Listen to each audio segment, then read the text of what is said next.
that. So I feel really blessed by you ladies, and I hope I could bless others as well. So I'm going to take my blue, my golden blue, and I'm going to go across like this in a line. And I'm just going to layer these on top of each other. I'm going to pretend you guys have never even seen this before. I'm going to go this way. And I'm going to go this way. And I think I might come out to here a little bit. I like when I blow dry these out, I like them to flow off the canvas.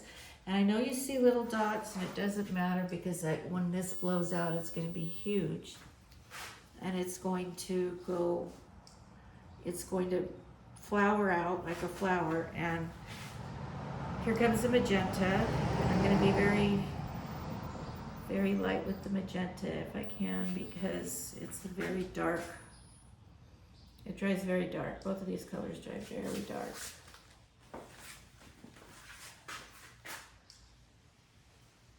So you see I'm not covering the whole thing. I'm just doing little dots. Except on that one piece.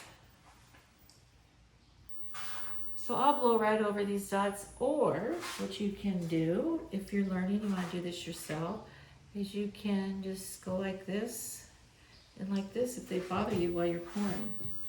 Most people use squirt bottles, but my squirt bottles I use to store my paint and see how dirty they are, so I didn't want to put those on camera. This is the golden purple, violet.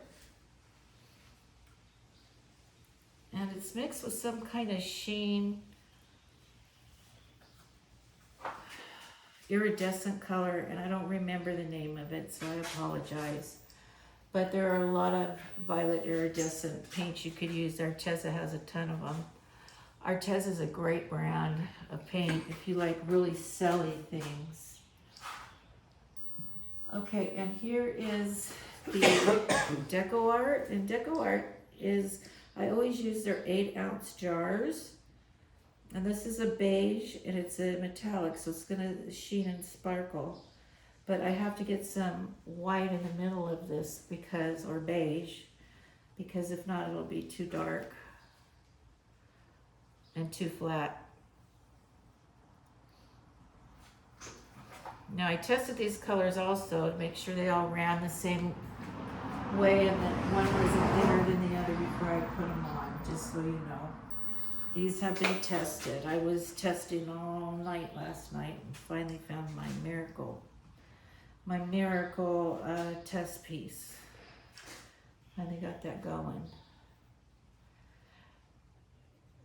You know, you could test on a baby canvas and pour the paints that you want down and see how they mix and blow them out with your mouth. Put a little dot of base paint on there to make sure it looks good with the base paint. And then you could just keep trying. You could scrape it off and do some other combinations. You might look at it and go, I like everything but this color, and then you take that color out. And it just comes out completely different. Okay, this is the sage. This is Arteza, and this is going to be beautiful, but it takes over. So I'm going to be really careful with it. Plus, it's a green, and you got to be careful with grains. Grains can make your painting look muddy if you don't mix them the right way. Maybe over here a little bit. Maybe over here a little bit. Okay. And my last color is, I always forget the name of this. It's my own mix of white and pink, but it's flat pink. It's a very, very flat pink. And it's really good for cells. Coral, that's the color. Actually, it's one of my favorite colors. And if you guys have watched me before and you see me in the same dress all the time, it's because I get dirty when I do this, so I don't want to ruin any more dresses. Just know that this is my paint dress.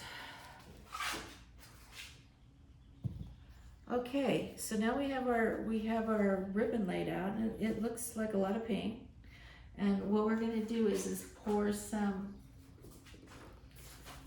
white down around it, because we want to make sure that the paint can move. So I always do this with my paints, with my ribbons. And this is a ribbon right here. And you'll see a lot of people do this. They'll just take their base paint and just go around it. Some people cover the entire ribbon with their base paint because it looks like it's well mixed into it. I used to do that. I don't do that anymore because I just feel like I have better results not doing it that way. But this is all about what's best for you. And if you hear cars going by, they are. I hope they're not bothering you, because it's gonna happen now and then. I have my garage door open, and my set is in my garage to do this. So, and it's a beautiful day. You might hear birds. It's gorgeous here in California today, and we've been having some good weather, and then it turns bad. I don't know why, but it just does. The skies have been very crazy lately. Over here. Okay, now I laid down new paint and I have bubble trouble. It looks like I'm gonna have to torch again. So I'm gonna do that.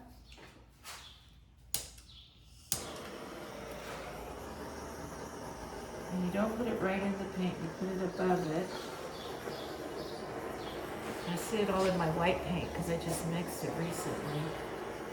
The other ones have been mixed for a long time. They've been in my bottles. I just don't mix for one painting. I mix for, I have so many colors and so many bottles full of paint. And I have them all marked so that I can just grab the bottle if I run out and refill it up. Okay, what I'm gonna do is I'm gonna go